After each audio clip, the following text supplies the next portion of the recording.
অবশেষে অনেক অপেক্ষার পর রিলিজ হয়ে গেল প্রতিবাদ নাটকটি। আপনারা জানেন, ইতিমধ্যে জানেন, প্রতিবাদ নাটকটিতে মূল থিম এবং চরিত্র নিয়ে আজকের ঘটনা সম্পর্কে আমি বিস্তারিত আপনাদের মাঝে তুলে ধরবো। গ্রামীণ দৃশ্যপট কেমন এবং শহরের দৃশ্যপট কেমন, মানুষ কিরকম আচরণ করে, এবং কি কলেজ বিষয়ে যে আপনার ছেলে মেয়ে লেখাপড়া করতে গেছে, এখানে পর থেকে কি কি করছে, নানান দাল বাহানা আজকের কিন্তু এই ভিডিওতে আমি তুলে ধরবো। এই গল্পে চরিত্রে আছেন রোহান, সাথী এবং অন্যান্য চরিত্রে আছে যেমন নাটকের প্রতিবাদ কি নিয়ে, সামাজিক অবিচার, পারিবারিক সমস্যা, দুর্নীতি নিয়ে কিন্তু আজকের মূল তন্ত্র হচ্ছে সমস্যা। নাটকের প্রতিবাদ নিয়ে, যেমন সামাজিক অবিচার, পারিবারিক ও সমস্যা, দুর্নীতি। ক্লাইম্যাক্স যদি প্রয়োজন হয়, গল্পের উত্তেজনা মুহূর্ত। সাধারণ যে নাটকের আজকের যে মূল চরিত্র হয়েছে, এটা কিন্তু রোহান কিন্তু দুর্দান্ত একটি অভিনয় করেছে, এবং কি এখানে যে চরিত্র রোহান এবং কি সাথী যে অভিনয়টা করেছে, এটা কিন্তু দুর্দান্ত মানে অভিনয় করেছে।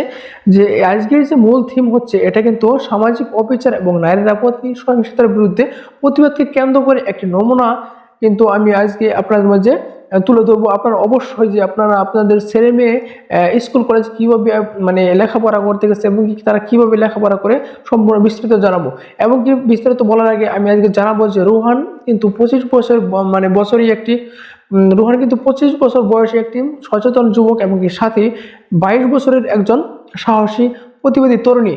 তারা কিন্তু কলেজে লেখাপড়া করতো। হঠাৎ একদিন কলেজে যাওয়ার সময় একটি মানে সাথী মেয়েকে 3 বখাটে ছেলে, মানে স্মাগলার যে ছেলেগুলো আছে, তারা মানে ডিস্টার্ব করতেছে, মানে এফটিজিং করতেছে, এরকম কিন্তু বলতেছে। এরকম করার পরে যে রোহান কিন্তু তাকে বাধা দেওয়ার পরে আজকের এই গল্পটা কিন্তু অতি অসাধারণ একটি গল্প। আপনারা কিন্তু ইতিমধ্যে ভিডিওটি দেখার পরে গল্পটি শুনবেন। আব্দুল, যে লেখা আছে, আব্দুল 50 বছর, গ্রামের প্রভাবশালী এবং দুর্নীতিপরায়ণ ব্যক্তি, এবং করিম চাচা যে ছিল গ্রামের একজন সাধারণ ভীতু মানুষ, এবং গ্রামের মানুষ কয়েকজন। সো আজকে গ্রামের পঞ্চায়েতের সামনে যে আপনারা ভিডিওতে দেখতে পাচ্ছেন যে কলেজে যাওয়ার পর ইফটিজিং এর শিকার হয় এক মেয়েটি সাহস করে বলে রোহান কিন্তু তাকে প্রতিবাদ করার ফলে কিন্তু এদিকে কিন্তু আরেকটি কথা, যে রোহানের কিন্তু তাদের বাপ মা ছিল না। রোহান কিন্তু তাদের মামার বাড়িতে থেকে বড় হয়েছে। তো বড় হয়েছে কিন্তু তারা তাদের সন্তানের মতো কিন্তু তাদেরকে রোহানকে লালন পালন করেছে, এবং কি স্কুল কলেজে কিন্তু লেখাপড়া করিয়ে স্কুলের পর্যায়ে নিয়ে এসে, মাধ্যমিক পর্যায়ে নিয়ে আসার পর কিন্তু এরকম একটি ঘটনা ঘটে গেছে যে এই কলেজে একটি ম্যাগাজিন অনুষ্ঠান হবে। ম্যাগাজিন অনুষ্ঠানটা কি আপনারা ইতিমধ্যে ভিডিওটি দেখছেন। দেখার পর যে ম্যাগাজিন অনুষ্ঠানে কিন্তু বলা হয়েছে যে কবিতা আবৃত্তি হবে, কবিতা এবং কি লেখালেখি আবৃত্তি হবে। এখান থেকে ফার্স্ট, সেকেন্ড, থার্ড কিন্তু বের করা হবে। তো রোহান এখানে কিন্তু সবচেয়ে ভূমিকা পালন করছে। তিনি কিন্তু প্রত্যেকদিন কলেজে যাওয়ার পর তিনি কিন্তু মানে কবিতা লিখতো। আপনারা কিন্তু একটা ডায়েরিতে দেখছেন, তার হাতে কিন্তু ডায়েরি পিকচারটিতে কিন্তু দেওয়া রয়েছে, এবং ভিডিওতে দেখতে পাচ্ছেন একটি তার হাতে কিন্তু একটি ডায়েরি রয়েছে। ডায়েরি কিন্তু তাই মানে সারাদিন সে কল্পনার জগতে কিন্তু কবিতা লিখতো। কবিতা লেখার পর কিন্তু তাকে মানে যে সাথী মেয়েটা তাকে মনে মনে পছন্দ করতো, কিভাবে তার কাছ থেকে বইটা নেওয়া যায়, মানে কবিতার বই যে ডায়েরিটা লিখেছে, ডায়েরিটা কিভাবে নেওয়া যায়। তো একদিন সাহস করে রোহানকে বলে ফেলে যে আপনি এখানে কি লিখেছেন, আপনি কি সারাদিন কবিতা লেখেন? স্কুল কলেজে মানে কলেজে আসার পর থেকে আপনি দেখছি কবিতা লিখে যাচ্ছেন। হ্যাঁ, কবিতা লেখে, কিন্তু কবিতা বইটা কি দেওয়া যাবে, মানে কবিতা ডায়েরিটা কি দেওয়া যাবে, এরকম ভাবে বলতেছে। তো বলার পর কিন্তু কবিতা মানে ডায়েরিটা তাকে দিয়েছে। তিনি একদিন রেখে কিন্তু মানে পড়তেছিল, সাথে কিন্তু পড়তেছিল যে কবিতা, মানে এই কবিতাগুলো আবৃত্তি করতেছিল। কবিতা তার মাকে শোনানোর পরে তার মা অনেক খুশি হয়, এবং কি হঠাৎ একদিন যে ম্যাগাজিন অনুষ্ঠান হবে, অনুষ্ঠানের পর ওই যে বখাটে ছেলেরা তাকে ইফটিজিং করার চেষ্টা করলো। তিনজনের ভিতরে একজন হলো টপ লেভেলে, তার ভাই কিন্তু মানে মাস্তান বা প্রভাবশালী লোক, এরকম তিনি মানে খারাপ কাজ করে ঘুরে বেড়ায়। তার ছেলে মানে তার যে ভাই সহ কিন্তু কলেজে প্রিন্সিপাল ডেকে আনার পর অপমান করার পরে যে ছেলেটিকে বলে যে আপনার এটা ছোট ভাই, আপনার কিন্তু কোনো মানে সবার সামনে নেশা করে, তারপরে মেয়েদেরকে বিরক্ত করে, এরকম বলার পর চলে গেছে। এবং কি ম্যাগাজিন অনুষ্ঠানের যেদিন ম্যাগাজিন অনুষ্ঠান হবে, মানে পুরস্কার বিতরণী, ফুল বিতরণ করা হবে, কিন্তু তাকে কিন্তু কলেজের যে প্রভাবশালী লোকটা, তাকে কিন্তু মানে ইনভাইট করা হয়েছে। ইনভাইট করার পর কিন্তু সে আসছে। কলেজে আসার পর তার হাত দিয়ে কিছু ফুল রোহানের হাতে মানে দিচ্ছিল, কিন্তু রুহান এই লোকটার কাছ থেকে, মানে খারাপ লোকটার কাছ থেকে ফুল নিবে না, উপহার নিবে না, এরকম বলছিল। তারপর কিন্তু তাকে আপনারা ভিডিওতে স্পষ্ট দেখতে পাচ্ছেন যে তাকে কিন্তু অনেকগুলো মারছে, মারধর করছে, মারধর করার পর এবং কি তার ছোট ভাইকে যে বাধা দিচ্ছিল তার প্রতিশোধ কিন্তু তিনি নিয়ে নেই। তাই আমরা গ্রামে মানে বা শহরে যারা বসবাস করি, যারা মানে উঁচু পর্যায়ের লোক, তাদেরকে আমরা প্রতিবাদ করি না। প্রতিবাদ কেবল কিন্তু আওয়াজ নয়, একটি অধিকার। যতক্ষণ আমরা নীরব থাকবো, অন্যায়কারীরা ততক্ষণ সুযোগ নিবে।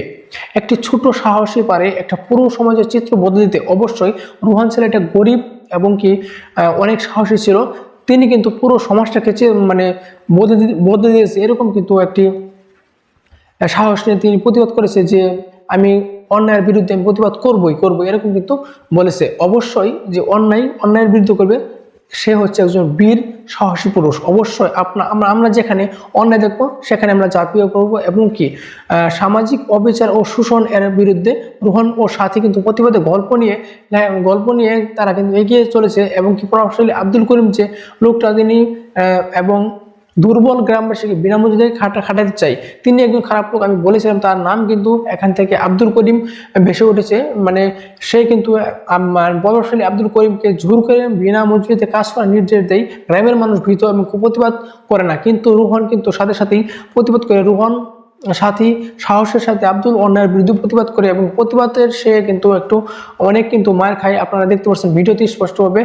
রুহান ও সাথীর প্রতিবাদে সাহস পেয়ে গ্রামের মানুষ আত্মনাদ সমর্থন করে। আব্দুল পিছু মানে আব্দুল পিছু হঠাতে নেই প্রতিষ্ঠাতা এবং কি নেই প্রতিষ্ঠাতা হয় যে রুহান একটি ছেলে, দুর্দান্ত গ্রামের ছেলে হয়ে যদি এত সাহস করতে পারে, অবশ্যই তার সাহসের প্রতি আমাদের উৎসাহ জাগিত হবে, যেন প্রত্যেকটা সমাজে গড়ে ওঠে একজন করে বীর সৈনিক। যেন আমরা অন্যায়ের প্রতিবাদে সবসময় আমরা অন্যায়ের প্রতিবাদ করতে পারি, অন্যায়ের বিরুদ্ধে আমরা মানে কথাবার্তা বলতে পারি। কোনো ছেলে কোনো মেয়ে যেন কোনো ইফটিজিং এর শিকার না হয়, সেদিকে আমরা লক্ষ্য রাখতে হবে। স্কুল, কলেজ, বিদ্যালয়, বিশ্ববিদ্যালয়, মাধ্যমিক, উচ্চ বিদ্যালয়ে আপনারা প্রত্যেকের কিন্তু আপনাদের জ্ঞান থাকা আবশ্যক এবং কি আপনাদের যে প্রতি শ্রদ্ধা নিবেদন কিন্তু জানানো দরকার, যে প্রত্যেকটি মানে গ্রামে একটা করে সাহসী ছেলে থাকুক, যেন অন্যের প্রতিবাদে সবসময় করতে পারে, যেন করিমের মতো মানে সবার না হয়, রুহানের মতো প্রত্যেকটা ছেলে যেন এরকম হয়, যেন অন্যায়ের প্রতিবাদ করতে পারে। তাহলে সমাজ হবে সুশীল ও সুশৃঙ্খল। আপনারা যারা এগুলো প্রতিবাদী নাটক, আজকের নাটকটা কিন্তু একটি স্পেশাল নাটক। আপনারা যদি চান অবশ্যই আমার চ্যানেলকে সাবস্ক্রাইব করবেন, সাবস্ক্রাইব এবং কি লাইক শেয়ার কমেন্ট করবেন। তাহলেই আপনারা যদি চান কমেন্টে বলে যাবেন অবশ্যই আমাদের প্রতিবাদ স্ক্রিপ্টটা 2 আপনারা চান কিনা, প্রতিবাদ নাটক 2 পার্ট চান কিনা, এই বিষয়ে যদি কমেন্ট করে চান অবশ্যই আপনাদের মাঝে প্রতিবাদ 2 পার্টটা আমরা পার্ট 2 নিয়ে আসবো অতি শীঘ্রই। আপনারা যদি আজকের এই ভিডিও থেকে যদি একটি করে কমেন্ট করে চান যে আমরা প্রতিবাদ পার্ট 2 চাই, অবশ্যই আপনাদের মাঝে আবারও নিয়ে চলে আসবো প্রতিবাদ নাটক পার্ট 2। অবশ্যই দেখা হবে সুন্দর একটি পরিবেশে। রুহান কিন্তু 25 বয়সের একটি যুবক এবং কি সে প্রতিবাদ তরুণী, প্রভাবশালী দুর্নীতি পরায়ণ কিন্তু সবকিছু ভেঙে দিয়েছে। গ্রামের কিন্তু মানে হয়ে উঠছে এক সাহসী ব্যক্তি। অবশ্যই আমাদের যে আজকের মানে সমাজসেবক কিন্তু অনেক দুর্বল হয়েছে। আমরা কিন্তু উচ্চ মাধ্যমিক লোককে, খারাপ লোককে কিন্তু আমরা প্রতিবাদ দিয়ে চলেছি, এটা আমাদের রুখে দাঁড়াতে হবে। প্রত্যেকের কিন্তু এখান থেকে প্রতিবাদ করতে হবে এবং কি প্রত্যেকের জায়গা থেকে প্রতিবাদ করতে হবে, যেন প্রত্যেকটা সমাজে সবাই স্বাধীনতাভাবে চলতে পারে এবং স্বাধীনতা উপভোগ করতে পারে।